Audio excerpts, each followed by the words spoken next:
जैसा कि आपको विदित है, महात्मा गांधी काशी विद्यापीठ का 45वां दीक्षांत समारोह होने जा रहा है।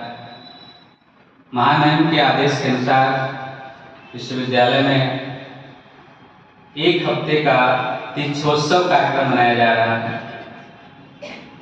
विभागों को निर्देशित किया गया है कि 5 तारीख को आप लोग अपने अपने विभागों में शैक्षिक उत्सव मनाएंगे, जिसमें विभिन्न प्रकार के आयोजन होने हैं। उसी के क्रम में आज यह कार्यक्रम आयोजित है। इसमें कृपा पूर्वक हमारे विभाग की ही पूर्व विद्यार्थी हमारे बीच आज हमें सौभाग्य है कि आप मुख्य अतिथि के रूप में आज विराजमान हैं। मैडम का हम कहेंगे इस आयोजक मंडल के साथ ही विभाग की तरफ से, पूरे बच्चों की तरफ से, विश्वविद्यालय परिवार की तरफ से आपका हार्दिक स्वागत, वंदन और अभिनंदन करते हैं। मैडम से मैंने कल ही बात किया कि मैडम हमारे बच्चे कुछ कार्यक्रम करना चाह रहे हैं और चूंकि आप एलुमनाई एसोसिएशन जो पुरातन छात्र परिषद हमारा है, आप उसके अध्यक्ष भी हैं, तो उस रूप में भी आपका स्वागत है। और एक बड़ी बहन के रूप में जब कोई नहीं मिलता है तो हम लोग याद करते हैं और मैडम सहज स्वीकार ही नहीं करती हैं, पूरा अपना समय देती हैं। अभी आपको पता होगा कि मैडम के यहाँ भी शिक्षण कार्य चल रहा है, प्रैक्टिस टीचिंग का कार्य चल रहा है, उसमें मैडम भी इन्वॉल्व हैं। तो मैडम ने कहा कि टीचिंग करना है, मैंने कहा मैडम उसको आप किसी तरह से अरेंज करके आपको आना है। मैडम ने अपना समय दिया है, हम अभिभूत हैं। मैडम आपको हार्दिक वंदन और अभिनंदन के साथ साथ ये उम्मीद भी करते हैं भविष्य में कभी भी हमें आपकी आवश्यकता पड़ेगी तो आप निश्चित रूप से हमें अपना समय देंगे, अपना आशीर्वाद अवश्य देंगे। इस आशा और उम्मीद के साथ एक बार पुनः आपका स्वागत, वंदन। इस समय हमारे प्रैक्टिस टीचिंग भी चल रहे हैं, तो बहुत सारे हमारे अध्यापक बाहर भी हैं। कुछ अध्यापक हमारे बीच हैं, हमारे वरिष्ठ आचार्य पूर्व विभागाध्यक्ष प्रोफेसर सलीम कुमार वर्मा जी हमारे बीच हैं। सरकार भी बड़ी बहन डॉक्टर राखी देव, ऊपर आ जाइए।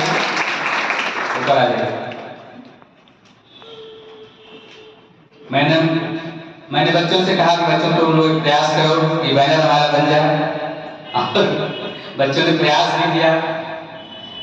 तो शाम को पता चला कि सर वो अरेंज नहीं हो पा रहा है, तो मैंने तुरंत मैडम को फोन लगाया। ऐसी बात है, मैडम कहा हो जाएगा, आप हमको भेज दीजिए।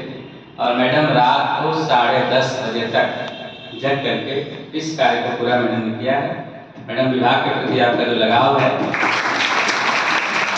जो समर्पण है, उसके लिए पूरा विभाग आपको आशीर्वाद देता है, क्योंकि हम लोग दौर में आ गए कि आशीर्वाद भी दे सकते हैं और शुभकामनाएं हमें देते हैं। मैडम आपकी ऊर्जा ऐसे बनी रहे और हमारा साथ और हमारा सहयोग आप ऐसे ही करती रहें। एक बार पुनः मैं अपने आयोजक सचिव डॉक्टर राखी देव को हार्दिक वंदन और अभिनंदन। आपके कुशल नेतृत्व में यह कार्यक्रम आयोजित हो रहा है। साथ ही छोटी बहन डॉक्टर विलासा जी, मैंने फोन किया, डॉक्टर ध्यानंद जी टीचिंग कर रहे थे और उस टीचिंग में से मैंने कहा मैं देखें हमारा टीचिंग डिस्टर्ब ना हो, वहाँ कोई व्यवधान ना आए, तो सर अपना अरेंजमेंट करके आए हैं। उनका भी स्वागत, वंदन और अभिनंदन है। डॉक्टर मेरे छोटे भाई की तरह ही हैं, मुझे कोई संकोच नहीं है कहने में। डॉक्टर दिनेश कुमार जी हमेशा पूरी ऊर्जा के साथ और अपनी बिटिया के साथ, त्रिषा के साथ अभी पधार रही हैं। मैडम व्यवस्था की जाए सुधर हुआ। ज्योत्सना, जिनके आने से ही पूरा जो वातावरण है वो आलोकित हो जाता है, प्रकाशमान हो जाता है। ज्योत्सना का मतलब जानते हैं क्या होता है?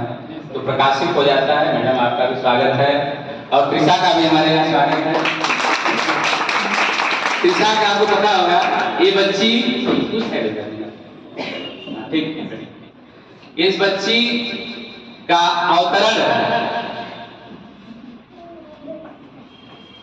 और इसका जो पालन पोषण है, अब तक की यात्रा है वो विभाग में ही संपन्न हुई है। और सबका स्नेह भी मिलता है दिशा को, तो उस बच्ची को भी आशीर्वाद। साथ ही हमारे वॉलंटियर्स, कल मैंने कहा मुझे कुछ वॉलंटियर की आवश्यकता पड़ेगी, एक नहीं करीब 20 बच्चे आ गए सामने कि सर हम रहेंगे। तो यह जो आप में लगन है, जो यह आपकी निष्ठा है, विभाग के प्रति आपका जो एक लगाव है, एक स्नेह है, उसके लिए भी आप लोग बधाई के पात्र हैं सभी बच्चे। खास करके बीएड प्रथम फर्स्ट सेमेस्टर के जो बच्चे हमारे हैं, पूरी ऊर्जा इनके साथ, और हम लोग चाहेंगे कि आपकी ऊर्जा का प्रवाह सही दिशा में हो और हमारा देश आगे बढ़े, आपके व्यक्तित्व में वो विकास हो, आपके व्यवहार में ऐसा परिवर्तन आए कि दुनिया देखे, आप दुनिया में नाम करें, विभाग का भी नाम हो, आपके परिवार का नाम हो। इस उम्मीद के साथ आपका भी इस सभागार में हार्दिक वंदन और अभिनंदन है, स्वागत है। हमारे शोध छात्र विनय जी हैं, पूनम है, नैना है, ज्योति हैं और कुछ साथी अभी भी रास्ते में हैं, आ रहे हैं, पता नहीं कब तक आएंगे। तो जो रास्ते में उनको भी स्वागत हम कर रहे हैं उनकी अनुपस्थिति में, और उम्मीद कर रहे हैं कि आगे से ऐसा मौका न मिले कि हमें खास करके विभाग को बड़ी उम्मीद है आपसे, और अगर उम्मीद कभी टूटती है तो बड़ा कष्ट होता है। तो आगे से ऐसा न हो। जो भी हमारे साथी नहीं आए उनको भी मैं एक नसीहत ही दे सकते हैं, हम लोग प्रार्थना उनसे करते हैं, रिक्वेस्ट गुजारिश कर सकते हैं, उनको भी आना चाहिए समय से, कोई बात नहीं है, वो भी आएंगे, आ रहे हैं रास्ते में। ये जो कार्यक्रम है, जैसा कि मैंने बैकग्राउंड बताया, लेकिन एक अवसर भी है।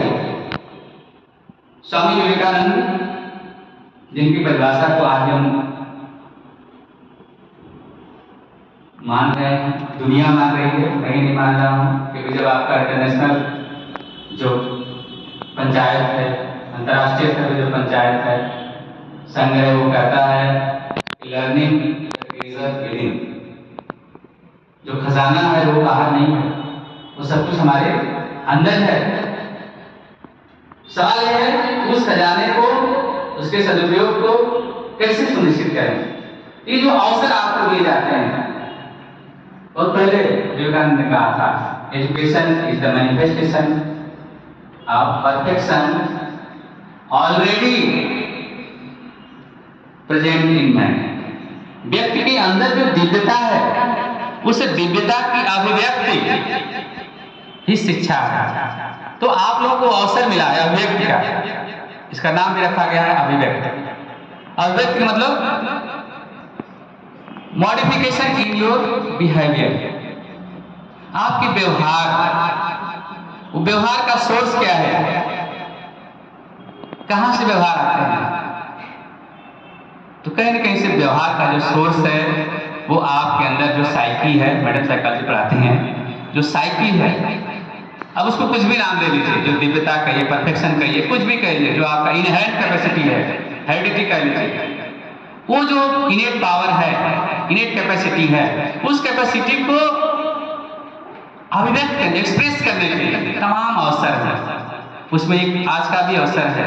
आप विभिन्न इवेंट्स के माध्यम से, विभिन्न प्रस्तुतियों के माध्यम से, चाहे वो समूह में हो, चाहे इंडिविजुअल हो, चाहे वो गीत के रूप में हो, चाहे गजल के रूप में हो, चाहे कविता के रूप में हो, चाहे राष्ट्रभक्ति गीत में हो, चाहे नाटिका में हो, चाहे अभिनय हो, किसी भी रूप में हो, वह आपकी अभिव्यक्ति होगी। और जो हमारे साथी उसमें पार्टिसिपेट कर रहे हैं उनको तो बधाई, लेकिन जो साथी नहीं कर रहे हैं उनके लिए भी एक सजेशन है, सुझाव है कि आपको भी करना चाहिए। मेरे सबसे सारे बच्चे कर रहे होंगे, कोई बच्चा है जो नहीं कर रहा है इसमें पार्टिसिपेशन? एनीवन? सब लोग हैं, चलिए बड़ी अच्छी बात है। मैं अपने शब्द वापस लेता हूं क्योंकि सारे बच्चे हमारे पार्टिसिपेट कर रहे हैं, क्योंकि जब भी अवसर आपको मिलेगा उस अवसर को आपको गंवाना नहीं है, उस अवसर का लाभ उठाना है, क्योंकि बड़ी मुश्किल से अवसर मिलते हैं। आपको पता होगा कि बहुत सारे लोग वंचित रह जाते थे अवसरों से। अभी आने वाला दिन 10 दिसंबर आपको पता होगा राष्ट्रीय मानवाधिकार दिवस हम लोग मनाएंगे, अंतर्राष्ट्रीय नेशनल लेवल। जब वो अधिकार नहीं थे हमारे पास तो मनुष्य रहते हुए आप पशु से भी बदतर जिंदगी जीते थे, क्योंकि आपको अवसर नहीं थे, आप उस व्यवस्था में पार्टिसिपेट नहीं कर सकते थे, आप बाहर से मूक दर्शक बने रहते थे। लेकिन आपको अवसर मिला है, ये सौभाग्य की बात है, और इतना बेहतर अवसर मिला है कि बहुत सारे कॉलेज ऐसे हैं जो आपको अवसर नहीं दे पाते। तो आप यहाँ आए हैं, आपने इसको चुना है, उसके लिए भी आप साधुवाद के पात्र हैं, आप बधाई के पात्र हैं। भरपूर उपयोग करिए इसका, जब भी अवसर मिले अपने आप को एक्सप्रेस करने का, अपने आप को परफेक्ट करने का, परफेक्शन तरफ बढ़िया आ गया। क्योंकि कहा गया है करत करत अभ्यास से जड़मत हो सुजान, रसरी आवत चार से सिल पर पड़त निशान। अगर इसको देखना है तो पुराने कुएं में चले जाइए, वहां जगत होती थी रस्सी। रस्सी क्या औकात है, और पत्थर इतना सख्त, उस पर भी निशान पड़ सकता है। हम लोग तो मानव हैं, तो हमारे व्यवहार में परिवर्तन हो सकता है, बिल्कुल हो सकता है, बशर्ते कि हम अभ्यास करें, अवसर का लाभ उठाएं। बहुत सारे साथी हमारे कहेंगे सर हम लोग कविता कहेंगे, कविता कहाँ से आती है? 2 लाइन कहना चाहूंगा। कविता के बारे में कहा गया है कि वियोगी होगा पहला कवि, वियोगी होगा पहला कवि, आग से उपजा होगा ज्ञान, उमड़ कर आंखों से वही होगी कविता अनजान। उमड़ कर आंखों से, तो जब आप भाव विभोर होते हैं, इमोशन आपका जब चरम पे होता है तो कविता निकलती है। कविता ऐसे नहीं निकलती है, आप जब आपका बॉडी माइंड सोल जब कोऑर्डिनेशन में होता है, एकाकार होता है, तब क्रिएशन होता है। चाहे वो पेंटिंग के रूप में हो, चाहे किसी क्रिएशन के रूप में हो, राइटिंग के रूप में हो, कहानी किसी के रूप में हो, उसमें आपको ये साधना है। सबके बस बात नहीं है तपस्या, ये तपस्या है, साधना है। जब आपका बॉडी माइंड सोल जब आप एकदम एकाकार होता है, जब उस अवस्था में आप पहुंचते, एक स्टेट ऑफ माइंड है ना, जब आप पहुंचते तब क्रिएशन होता है। चाहे वो मसाला हो, चाहे कोई कविता। बहुत सारे बच्चे गजल में इंटरेस्ट रखते हैं, तो गजल के लिए कहना है, गजल कहाँ से आती है? पता आप लोग? गजल विधा है अभिव्यक्ति का, और गजल के बारे में कहा जाता है कि वेदना जब विकल हो गई और आह निकली गजल हो गई। कौन सी वेदना? वही तो ताकत को जो हुई थी, दुख है, अंदर तक हिल गए देख करके चारों दृश्य, तब वेदना निकलती है, तब करुणा निकलती है, और तब देश में बदलाव आता है, पूरे मानव समाज में बदलाव आता है। हमारे बीच संतोष जी भी आ गए हैं, हम उनका भी स्वागत करते हैं। हमारे शोध छात्र, बहुत ही गुणी शोध छात्र हैं हमारे संतोष जी। एक बार पुनः आप सभी लोगों को, पूरे मंच को और प्रिय विद्यार्थियों को, शोधार्थियों को बहुत बहुत साधुवाद, आशीर्वाद,